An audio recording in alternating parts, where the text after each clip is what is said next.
Okay, everybody should have received a set of tables. One says Table 2, Standard Normal Cumulative Probabilities. We will go over this. And the other one says Table 3, Binomial Probabilities. Okay, everybody should have two pieces of paper. This is, okay, these are your tables to keep. They are just copied from the back of the book. Okay, so if you lose these, you will have to go to the back of the book and make a photocopy of page A2, A3, A4, and A5. Okay, don't come to me telling me you lost your tables.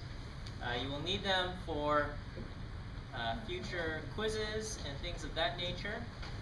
On next week's midterm, I will provide tables. Okay. If you have a classmate who's not here, it's their bad for missing class. They're not going to get their copy of tables. Okay, so if they want their tables, you have to say you have to make a photocopy of these pages yourself. Okay, I don't feel bad if students choose to skip out. So anyway, these are yours. Your responsibility. Don't lose them. You'll need them on future quizzes. When I say bring your tables, I mean bring your tables. Okay, you'll need them for quizzes 3 and quizzes 4. They make use of the tables, so bring those along. Okay, if you want to put those in whatever the sheet protectors, whatever you want to do, that's fine. I don't care if you don't like the quality of my photocopying. You can make your own photocopy that's better. That's fine as well. Okay. So next week we have the midterm exam. Okay. The midterm exam is an hour and a half. We will start the exam at 8 o'clock and it will go until 9:30. From 6:30 to 7:30, 7:45, I will have kind of a review session in this classroom. So if you guys, as you guys are studying this week, if there's questions or issues, you guys can come to the review session and have those things sorted out. I will not have regular office hours next week. Okay, so don't come to my office next week. If you have questions, you can ask on Facebook or things like that, or you can come to a review session, which is going to go from 6:30 to around 7:40-ish. Yes, question? So we'll get our quizzes back next week as well? Yes, you will get your quizzes back. Okay. Is that okay?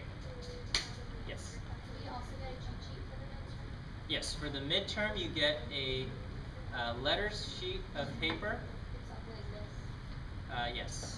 Regular notebook size piece of paper, 8.5 by 11, and you can write on one side only.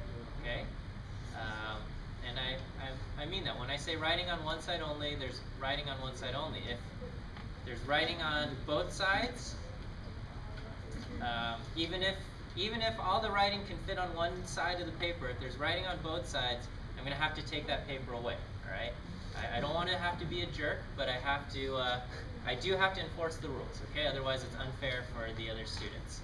So writing on one side, as I come around, I will do a note sheet or cheat sheet check, okay?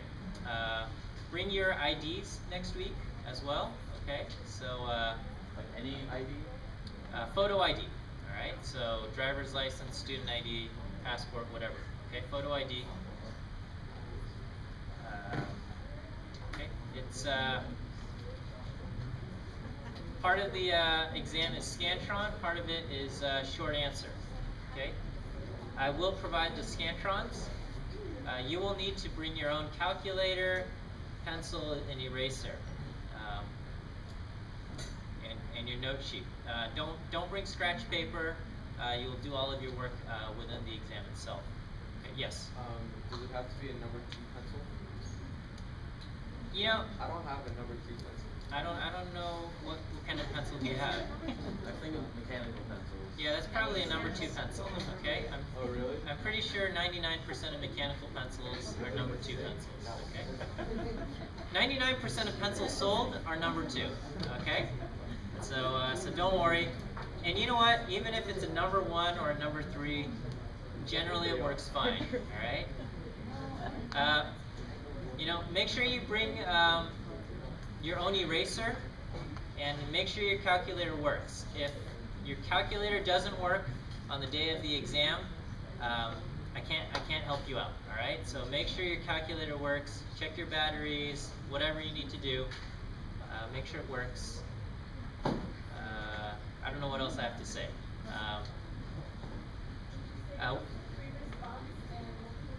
Yeah, it's about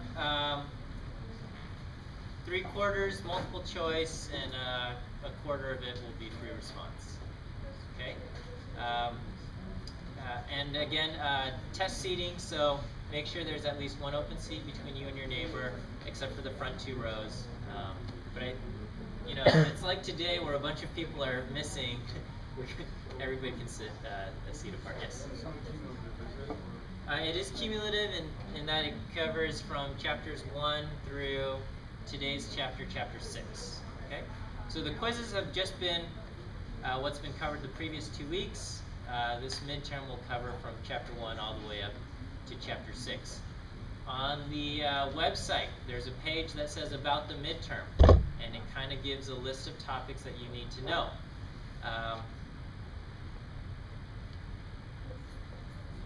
You know, it's about as complete as I'm willing to make it, so it covers probably 95% of the exam. There might be a couple questions, and you might complain that I didn't list that topic on the study guide. You know, I've got to leave some challenge left in the class. All right, so and that's for I guess students who I don't know, have just a more complete understanding, I suppose. If you answer everything correctly, all the questions right, you will get 110%. So there's bonus in there, which I think is very generous. Should help out. Okay. No applause necessary, but that's very nice. All right. Any other questions about the exam? Yes. Does the page have to be 8 by 11? 8.5 by 11. What do you think? What do you have in mind? I have some super long paper, not gonna lie. Okay. Yeah, 8.5 by 11, or if you're European, I guess what is it? A4. Those would be the 2 acceptable sizes. So I don't want to see a scroll coming in, or you know, legal paper, or a tablet. 20 centimeters by like. Yeah, I don't know what they do in Europe. Okay, but your standard printer paper in America. Yeah, exactly. Okay. Yeah. Yes. Why do you have to? Or I'm sorry. Yeah, why do you have to? Why? Okay. There has, you know, all of these rules that I have to put in place is because some person in the past has tried to take advantage of lax policies, I suppose. Okay, so in the past, it was reported to me that someone had been sitting in for someone else throughout the class, and smarter. And basically took the class for someone else, okay? And I was none the wiser until at the end, and I said, well, great, but you know, there's like, you know, nobody wants to tell on other people for some reason that's not acceptable in society or whatever it is, okay? Nobody wants to be that person. So they just told me that has happened without revealing any names, and I just felt like, oh, okay, well, that's unfortunate. So now I check IDs, and that happens. Okay, so it's because something happened in the past. That's why. All right. So okay. All right. That's Amy. Yes. Is it okay if I type it? Yes, you can type your note sheet. Okay. I've seen all sorts of creative things. The rule is you have to make your own, okay? So I don't want to see people photocopy other people's note sheets, okay? So it has to be your own. If you want to, you know, photocopy problems out of the textbook and shrink them down and write down the answer and shrink it down or whatever, that's fine, okay? I've seen all sorts of creative things. So you do write whatever you want, but make sure it's your own, okay? Don't have someone else make your own, make your paper or things like that. No photocopies, okay? Typing is fine. Other questions? Yes? Quizzes are fairly representative of I feel the quizzes are representative of the types of questions you might encounter on the exam, alright? I feel the quizzes are a fair representation of the material that has been covered, okay? I feel that they are straightforward, but not completely easy either, okay? Yes?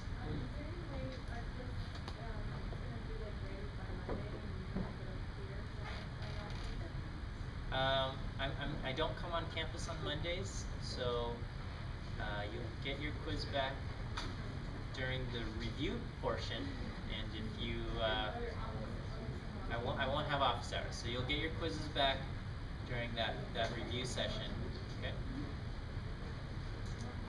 Okay, yes? Alright, so the quiz, could you say is a good representation of how the midterm's gonna look, or? Okay, so the midterm is multiple choice. So in that regard, it's very different, right? I mean, part of the midterm is multiple choice, part is free response. So in that regard, it's different. However, the types of questions I ask will be similar, okay? Which I feel are straightforward. And they say you need to know this topic, I ask a question about that topic. Okay? Thank you. All right. Any other questions? Okay, then we shall carry on. Okay, so we are covering chapter 6,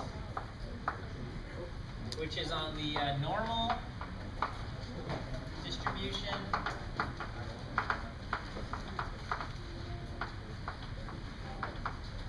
and binomial distributions.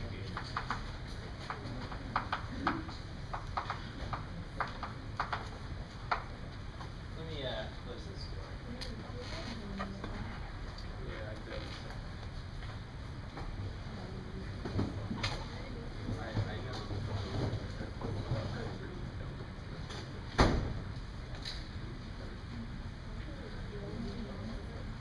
Okay, and the stuff I covered today will be covered on the midterm exam as well.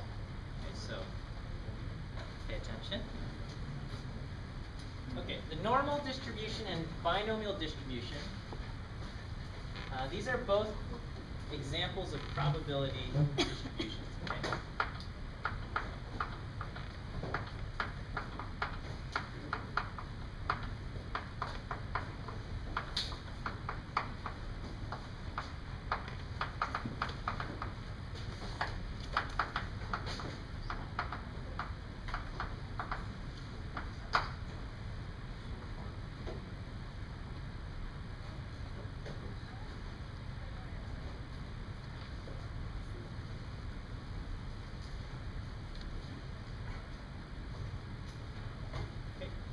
And a probability distribution is a model for outcomes to a random event.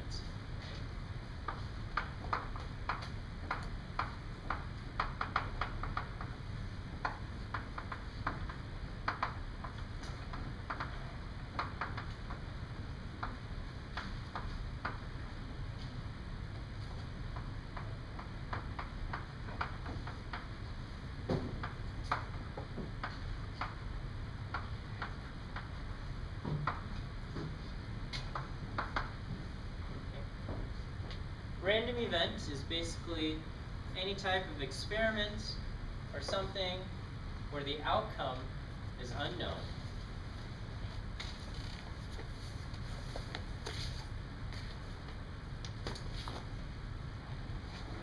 And if the outcome to the random event is a number, we have something called a random variable. And we have probability distributions to model the outcomes of random variables.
Okay, so the book starts off with a few discrete probability models.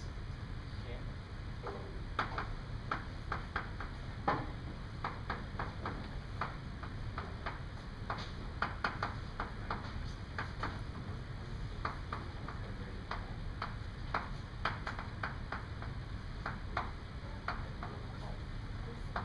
Okay? Does anyone remember what discrete means? Okay, not secret, okay. Secret, discrete using discretion or done, so discreetly is a different meaning that's spelled with E-E-T, okay. This is discrete, all right, Lucy. Discrete means that there's no continuity between the values, that it jumps from one to the next. Yeah, so discrete means only certain values are allowed, okay? It's in opposition to what we call continuous, where basically any number within a range is allowed. So only discrete means only certain values are allowed, okay?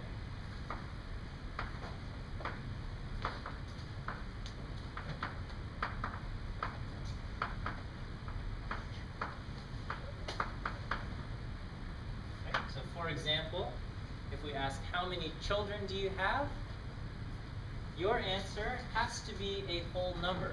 It has to be 0, it has to be 1, or 2, or 3, or some whole number. You cannot tell me that you have 2.5 children. That is not allowed. Okay? You might not like one of your children as much as others, but they are still a whole person. So,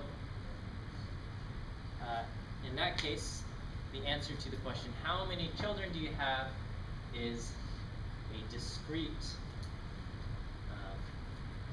random variable.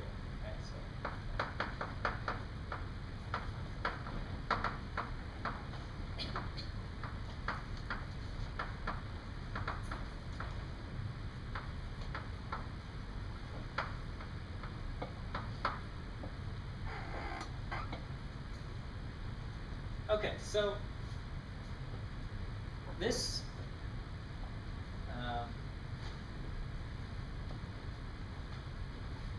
the discrete probability models, it could be, we have all sorts of things. So we could model this, how many children do you have, and perhaps we can build a table, okay? So we have the outcome X, and then we would have the probability of getting that outcome X.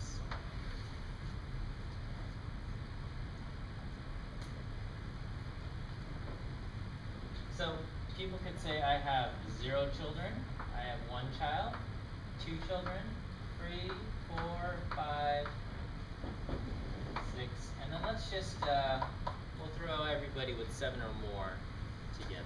Okay. Okay. What kind of numbers will we see in the probability column? What's that? What's that? Decreasing numbers? Okay. Well, so the probability numbers have to be between 0 and 1. And then if we added all of these together, they would add up to 1. They would add up to 1. Okay? So it depends on who you ask, okay? But if we asked this classroom, how many children do you have? Probably the overwhelming majority will say 0 children. Okay? So I have no idea what your personal lives are like, and it's probably better that way. So, so let's say 80%. It's probably even higher. We'll say 85% of you have no children. Okay? Maybe I don't know, 10% and 3%. I don't know, and 2%. Okay, and so that means the rest would be zeros here, because that adds up to 100%. Okay, so this could be for stats class, statistics class.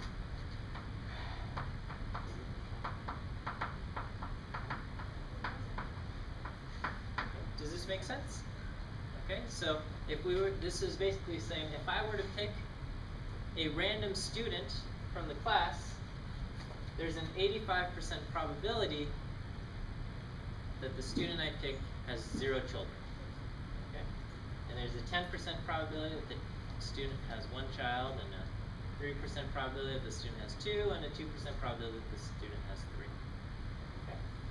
I don't know what it's really like.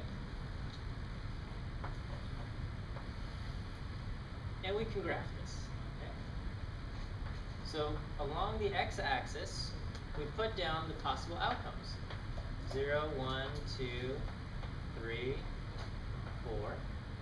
And in the vertical axis, we put the value of the probability. Okay, so this is 1.0. Here I've got 0.5.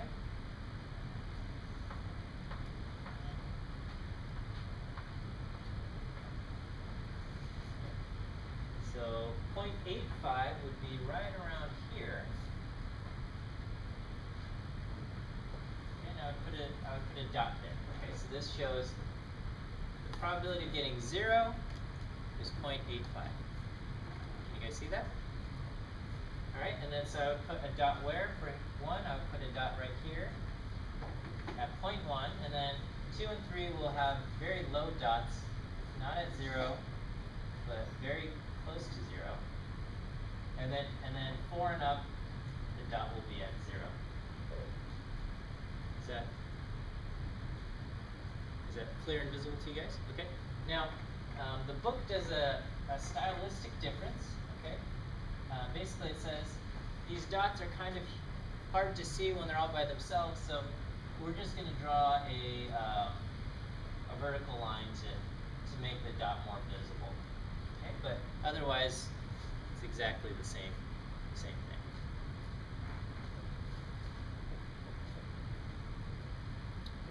So if somebody asks, what's the probability that that a randomly chosen student has 2 or more kids, what is your answer?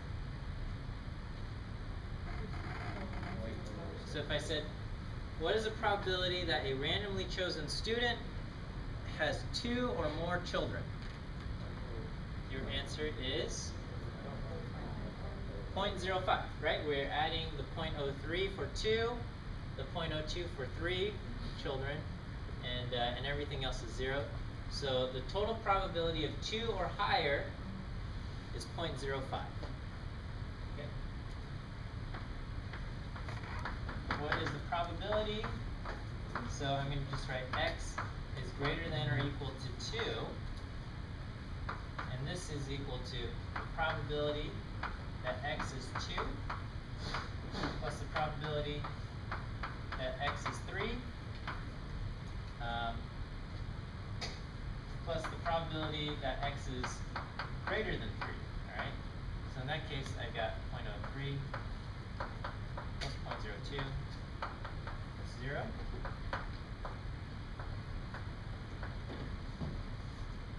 That's a 0.05. I'll let you guys write that down, and if you have a question, please ask.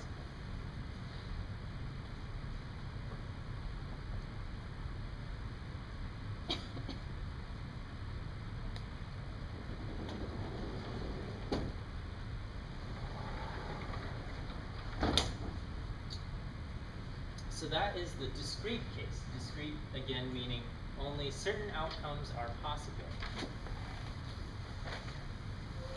And on the other hand, we have the continuous case,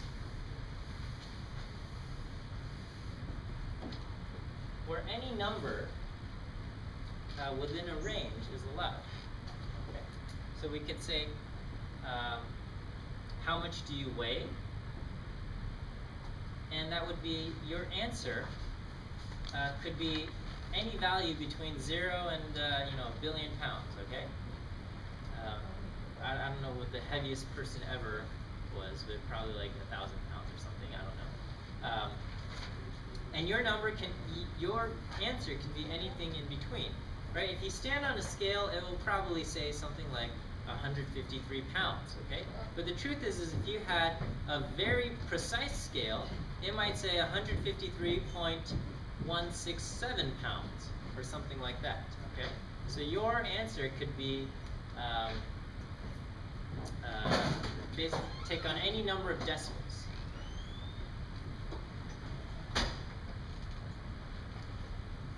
Okay, so that is the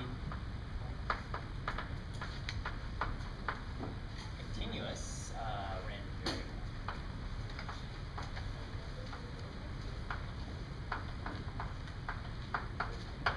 The outcome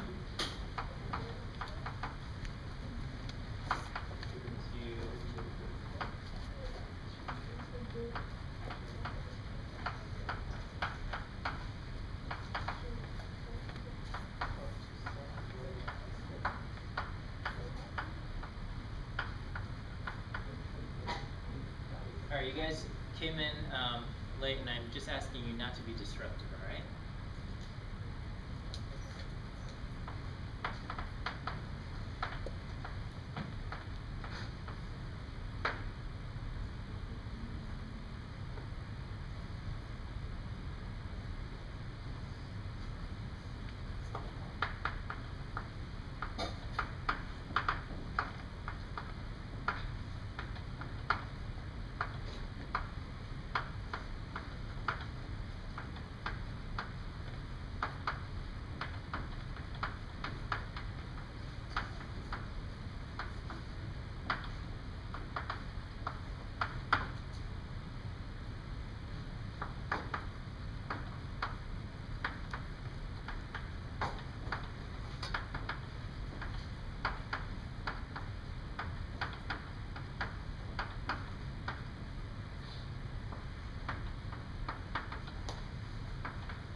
So any range of values, whatever.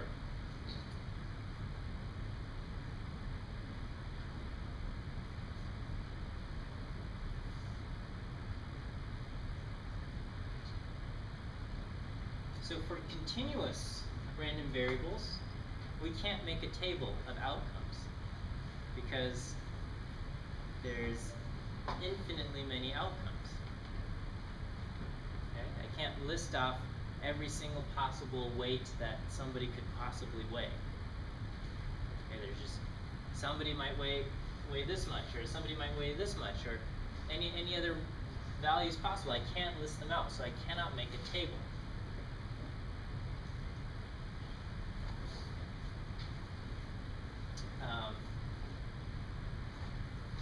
In a more advanced statistics class, they might represent the probabilities with a formula, okay, or a mathematical equation.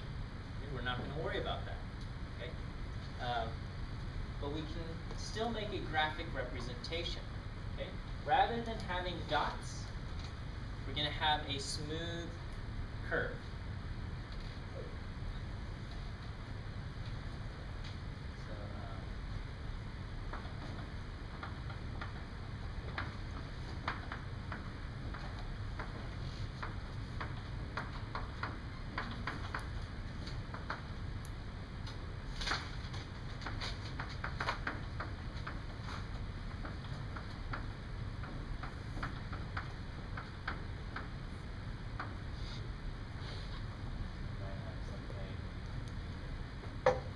This. Who knows? Or any other shape.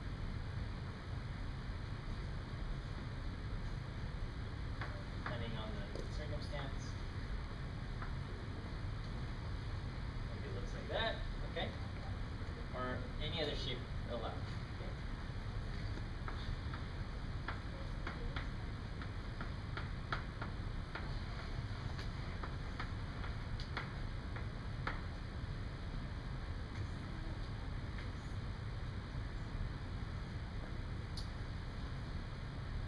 In the I'll let you guys catch up. In the discrete case, when we added up all the probabilities of all the possible outcomes, they added up to what? They added up to 1. Alright? That's okay with everyone? Okay.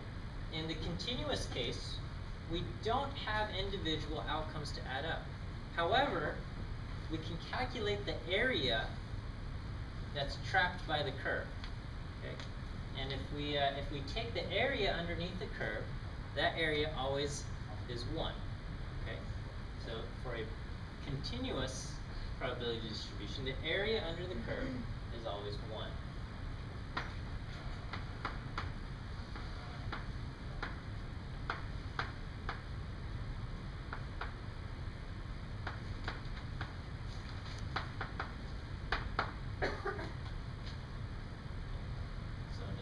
Case, if you added up the probabilities, you get 1. In the continuous case, if you find the area under the curve, you get 1.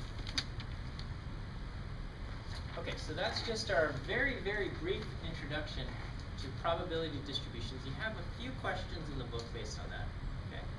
But the biggest, or maybe one of the most important probability distributions we're going to learn is the normal distribution, or the normal model. Okay, and so normal model is an example of a continuous probability distribution. I'm going to get into how to do the normal model, but first we're going to learn how to use this table. Okay, we're going to learn how to use this table. So grab table 2, the standard normal cumulative probabilities that I passed out.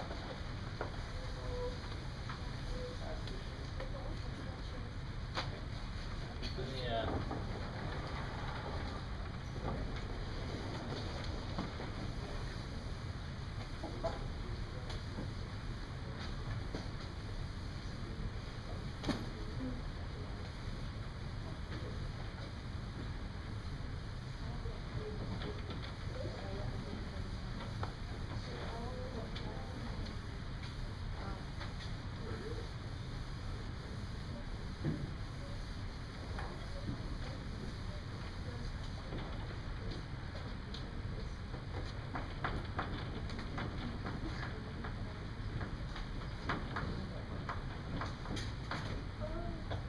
Okay, so this is what the normal model looks like.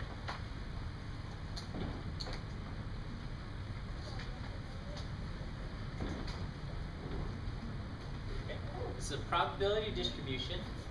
What is the total area under the normal model? 1. The total area is 1. Okay. The normal model. This for the table we call this the standard normal model. The standard normal model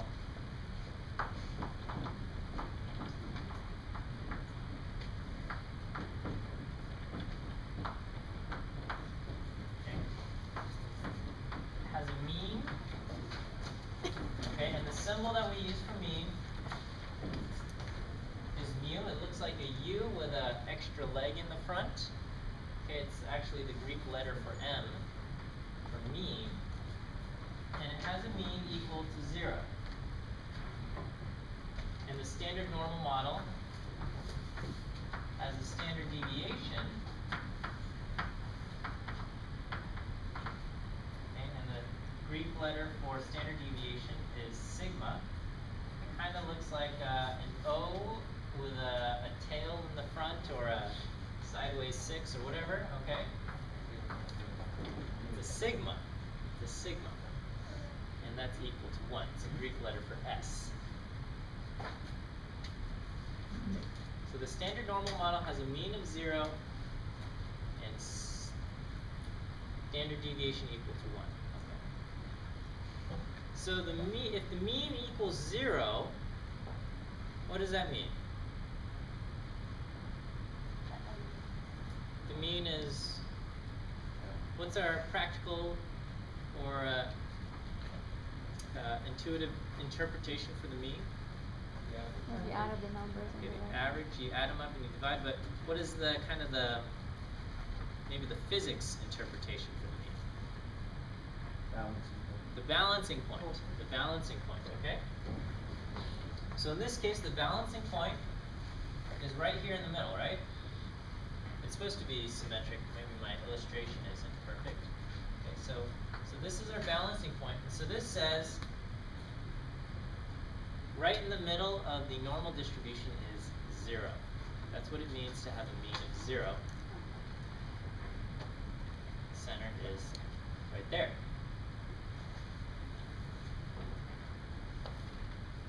Okay, now if I were to shade everything to the left of this line. Okay, don't shout out the answer, just think. I want everybody to think of the answer. Don't shout it out. But how much have I shaded if I shade everything to the left of 0? Don't shout it out. Think of it. Okay, so how much have I shaded? 0.5. 0.5. Okay? Because why? Everything under the curve adds up to 1. Okay? So if I draw a line right at 0, which is the halfway point, and I shade everything to the left, how much have I shaded? 0.5. Okay? I just want to make sure that is clear, because if that's not clear to you, we're going to have trouble moving on. Okay? So, any questions? Okay, so if I shade everything to the left of 0,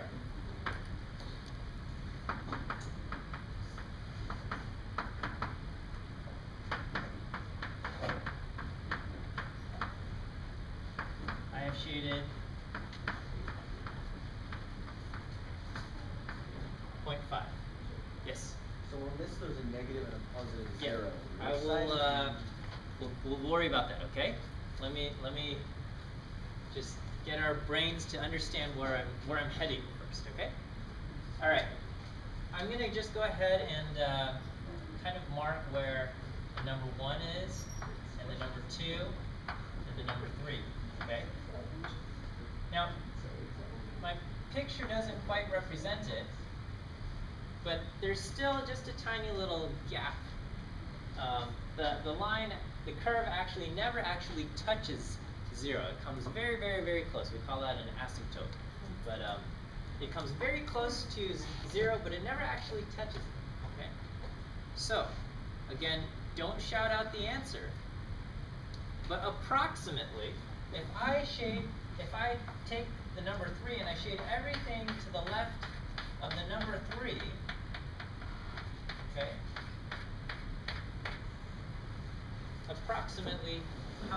I shaded? Don't shout it out.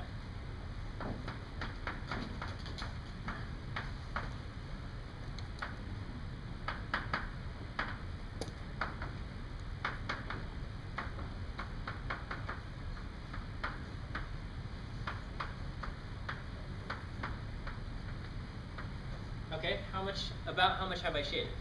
1. About 1, okay? It's like 99 point something percent, okay? So over 99%, almost 1, not exactly 1, okay? Still a tiny bit less than 1, but very close to it, okay? So I have shaded almost 1, okay? If we're talking about an amount, so probably, 99 point something percent. Okay, is that okay? Yes. Why isn't it 0.5? Why is it, which one's 0.5? Because, okay, 50%. everything. Not just 50, all of it. So everything to the left, okay? So if, Oh, yeah, everything. so I'm going all the way to 0 and then everything to the left of 0 as well, okay? Yeah. Okay. Yeah, if I asked how much is between 0 and 3, the answer is almost 0.5, so okay. Okay, so this is how we're going to use the table, all right? So go to the positive side of the table, which is A3, page A3. Okay, and in the top left-hand corner, you see 0.0, and in the column heading is 0.00. Okay. And so where 0.0 and 0.00, so where these two intersect, that says we are looking at the number 0.00, which is 0, okay? If we go there, the number we see is 0.5000, okay? So that means if I draw a line at 0.00, or just plain old 0, how much do I have to the left? The answer is 0.5. Can you guys see that? Okay. And then, so we can ask the question, how much is to the left if I go to 3? Okay, so that's going to be several rows down. Okay, I'm going to go to 3.0, and the column 0.00. And how much do I have shaded to the left of that? 0.9987. Okay, so almost 99.9%, 99.87%. Okay, which matches what we said about the picture, right? Okay, and this table allows us to get anything in between. So if I asked something a little bit trickier, and I said, okay, I'm not going to draw a line at 0 or 3 or whatever, but what if I go to 1.5 right here? And I draw a line there, and I shade everything to the left of 1.5. Okay? Or actually, let's make it complicated. 1.54. So how much is to the left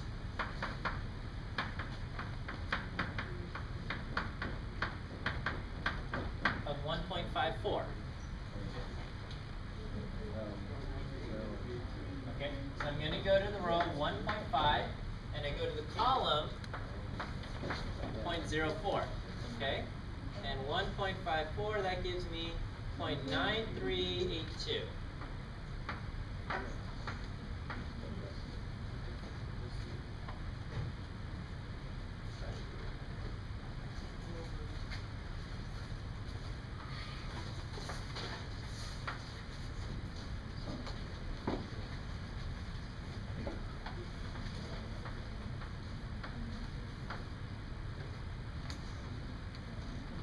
Is that okay? So how much is to the left of 1.54? I go to the intersection of 1.5 and 0.04, and I get 0.9382.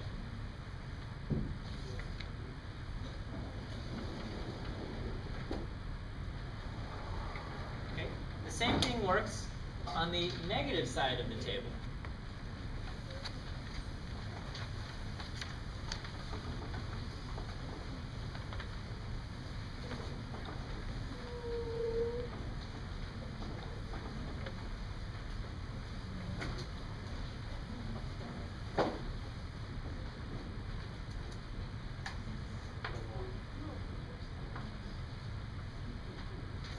Okay, so again, we're centered at 0. So what if I draw a line at negative 0.72? How much do I have shaded to the left? Okay, so if I draw a line at negative 0.72,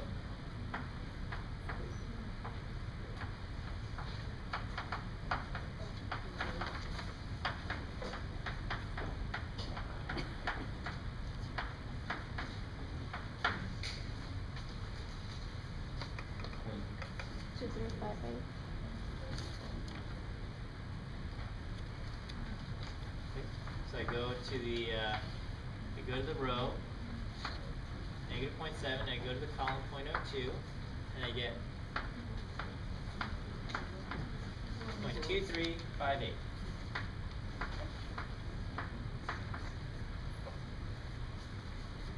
Is that okay? Good. All right. What if I asked how much is to the right?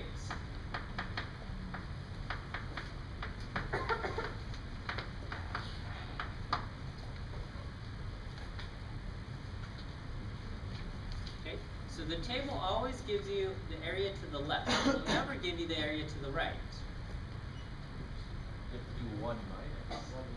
Exactly, right? The total area under the curve adds up is 1, okay? So if I've got 0.2358 to the left, I've got 1 minus 0.2358 to the right. So how much is that?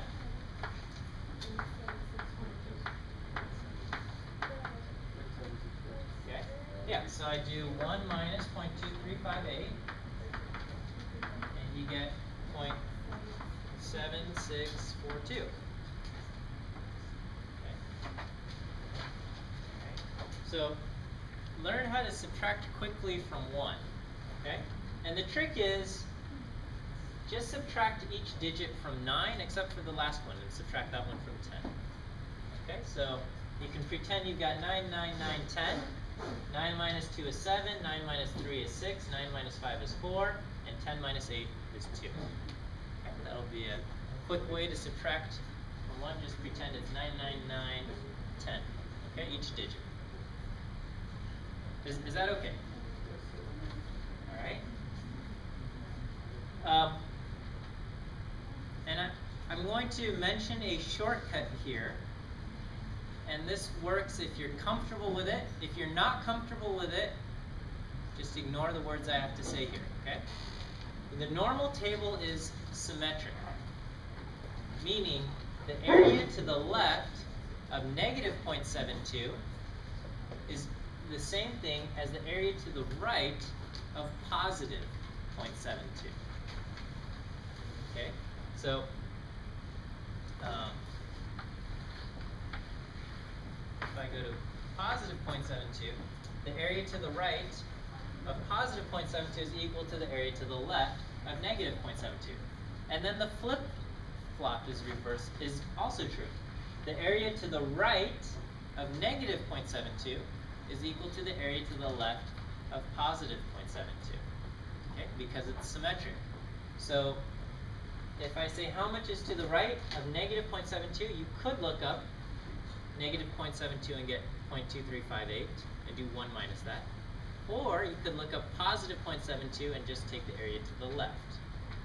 Okay, I don't want to write that down because it's a shortcut, and if you're comfortable with these kind of visual type of things, what I said should make sense to you. And if you're not comfortable with that, don't worry about it. This way will always give you the correct answer, and you don't have to worry about making a mistake because you took a shortcut.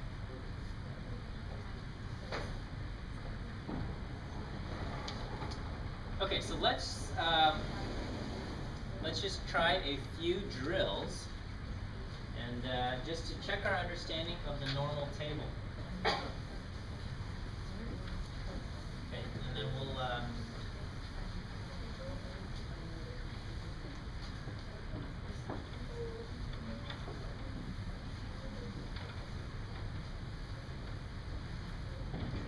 I'm going to introduce the symbol Z, okay? We've already seen Z before, Z-scores. Do you remember what a Z-score is? Number of standard deviations from the mean. Excellent, okay? Basically, all of these numbers that we look up in the standard normal table are Z-scores, okay? So when I say, so this is a question for you to answer, and I say, how much is to the left of negative 1.21, okay? This is equivalent of saying, what is the probability that Z is less than or equal to negative 1.21, okay? These two things are asking the exact same thing, okay? And whether, and in fact, it's also the same as this, okay? So whether it's less than or equal to or just less than, for the normal model only, they are equivalent, okay?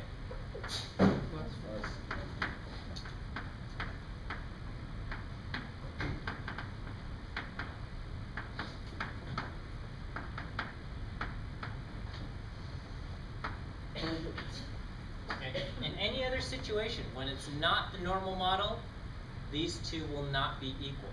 But for the normal model, they are. Okay, so don't make that mistake for other things. Okay, so go ahead. I'm going to just put a few of these types of questions up on the board. Go ahead and use your normal table to answer these. Okay.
Go ahead, take a couple moments to and use your normal table to answer these questions. Yes. Should we just write down the answer or like in a chart? You know, I find it's helpful. Oh, you don't have to do the chart thing. I find it's helpful to draw the curve and the picture. I recommend that, but you don't have to. You can just write down the answer if you're comfortable with just getting the answer. No problem. And after we do this, we'll take a break.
little bit down. Like 5 somewhere. So that's gonna be less than, right?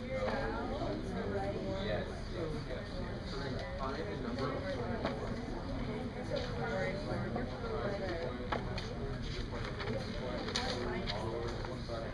So that's the bigger half. So one with the small. Subtract 1 minus 65.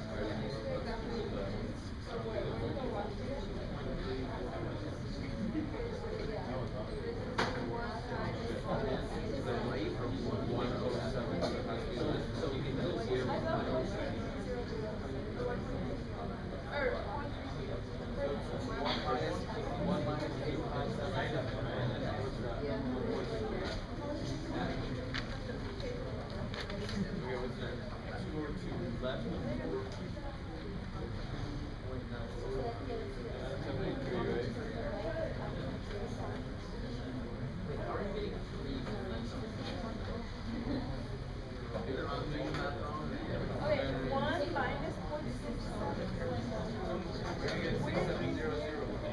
Where did that come from?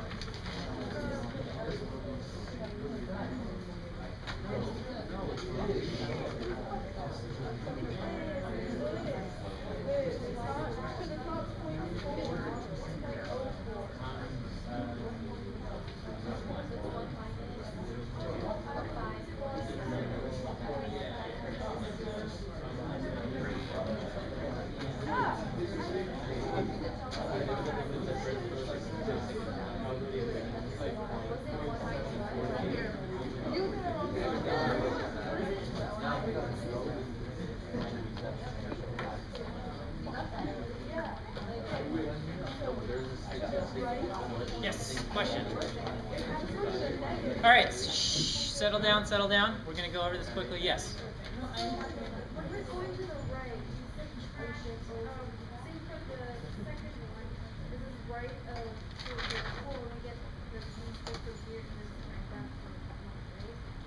You're going to find the area to the left of 0.04, and then to get the area to the right, you're going to do 1 minus the area to the left. Okay, we'll go over these answers here. Okay.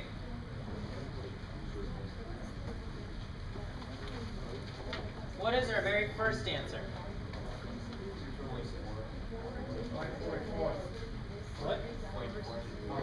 What is, how much is to the left of negative 1.21? We didn't see this question? Oh. Sorry. Oh.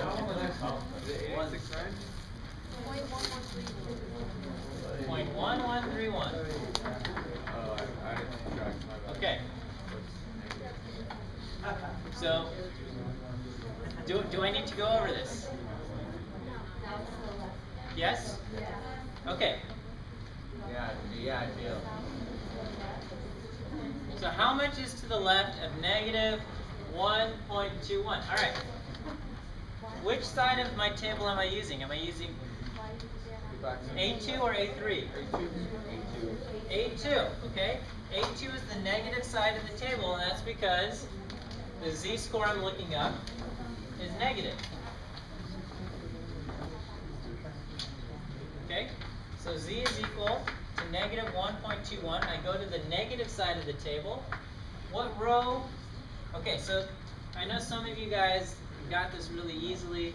Others of you did not. So if you got it really easily, don't answer. But which row should I go to? I should go to the row negative 1.2. Is that okay with everyone? Okay? And the column I'm going to is what?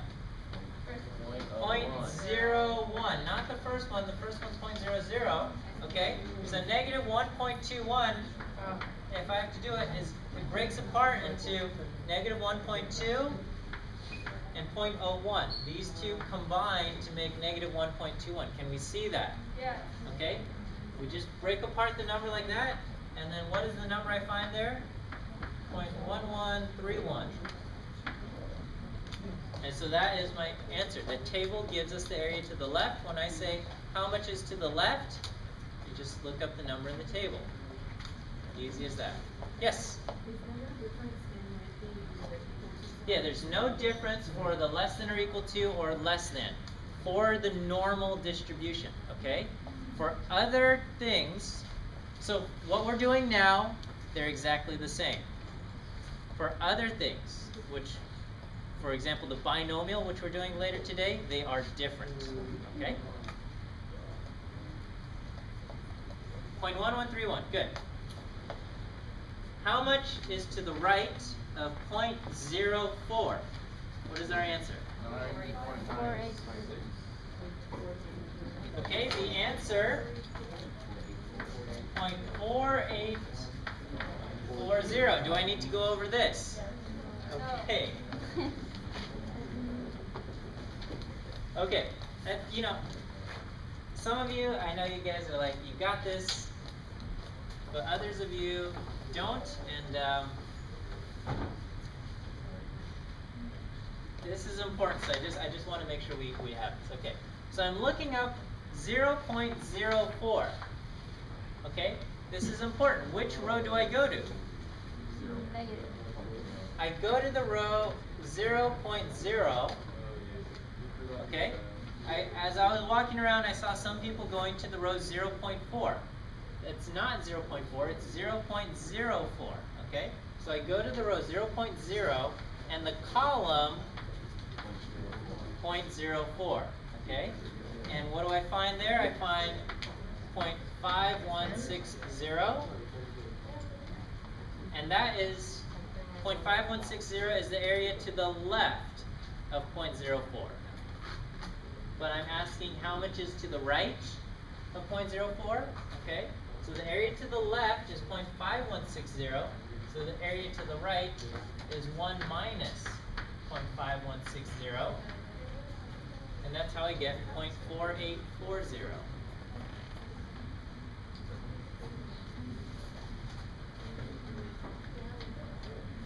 Okay? Yes? If you're asking for the area to the right, I'm asking for the area to the right. Alternatively, again, shortcut, you can take the area to the left of negative 0.04, okay? So the left will, like, so the right is always positive until, like 0.04 is to the right of 0. Yes. Okay. And minus 0.04 is Minus 0.04 is to the left. Okay. Yes. Yeah. Yes.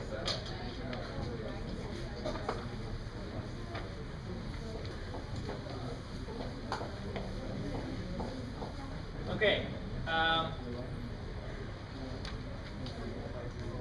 I feel like if you understand these two, you can get these two, all right? So I'm not going to spend detailed time going into these.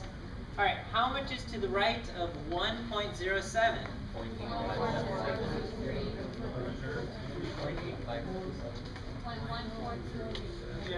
The answer, 0.1423. Okay? The key is you're going to look up 1.0. The row is 1.0 and the column is 0.07. Okay? If you look up 1.7 or something else, or I don't know what people look up. Somehow students have trouble finding the right row and column, okay? Row 1.0, column 0.07, you're looking for the area to the right, so you take that number and you subtract from 1. How much is to the left of 2.02? Yeah, 0.9783. Okay, again, row 2.0, column, column 0.02. Okay, we will take a, you know what, we better cut it down to 5 minutes, okay, a 5-minute break. We still have a good amount.